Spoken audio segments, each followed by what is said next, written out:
بسم اللہ الرحمن الرحیم الحمد للہ رب العالمین والصلاة والسلام علی من لا نبی بعدہ ونشہد ان سیدنا و مولانا محمدا عبدہ ورسولہ۔ میرے محترم دوستو عزیزو، میں یہ جو ویڈیو بناتا ہوں اس میں خالص مقصد یہ ہے کہ ہمارا ایمان مضبوط ہو جائے اور ہمارے اخلاق اچھے ہو جائے، ہمارا یقین صحیح ہو جائے اور ہماری روزمرہ کی زندگی صحیح ہو جائے، اسلام کے مطابق ہو جائے۔ ہمارے نبی حضرت محمد مصطفیٰ صلی اللہ علیہ وسلم نے جس طرح زندگی گزار کے بتائی اس طرح ہم کرنے والے بن جائے، اور آپ صلی اللہ علیہ وسلم کی جو سنتیں ہیں ان سنتوں پر ہم عمل کرنے والے بن جائے۔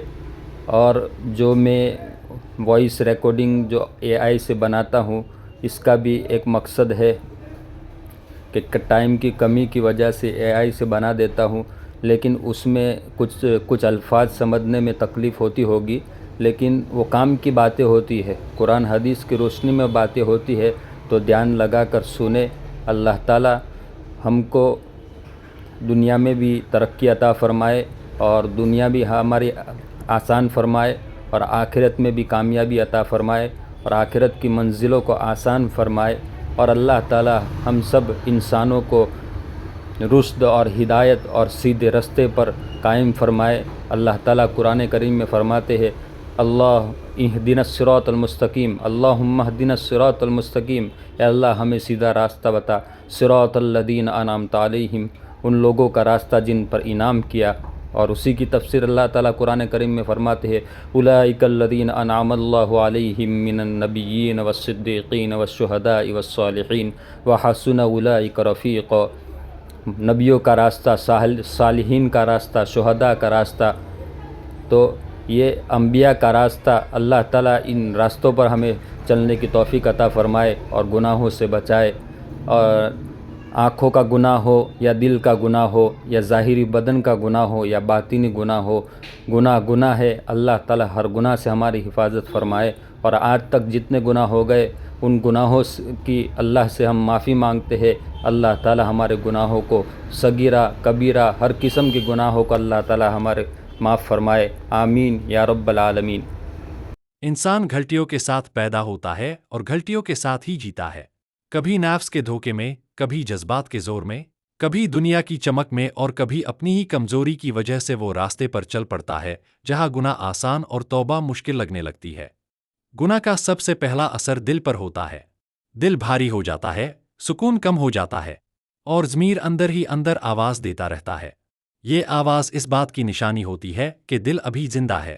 جب بندہ گناہ کرتا ہے تو شیطان اسے گناہ پر نہیں بلکہ توبہ سے مایوس کرنے کی کوشش کرتا ہے۔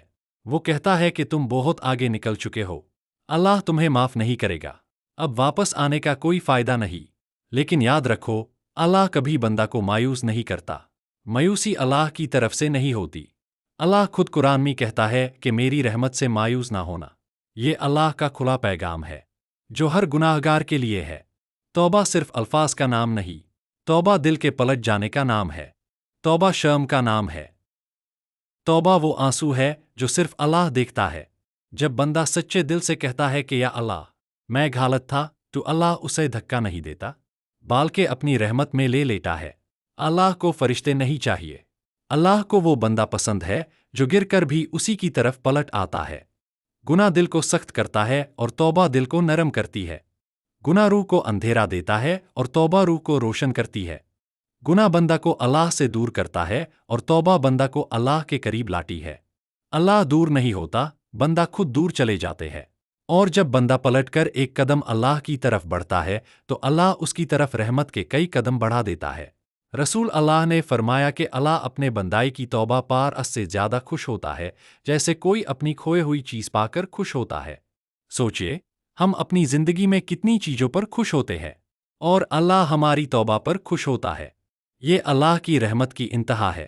توبہ ایک بار کا عمل نہیں، توبہ زندگی بھر کا سفر ہے۔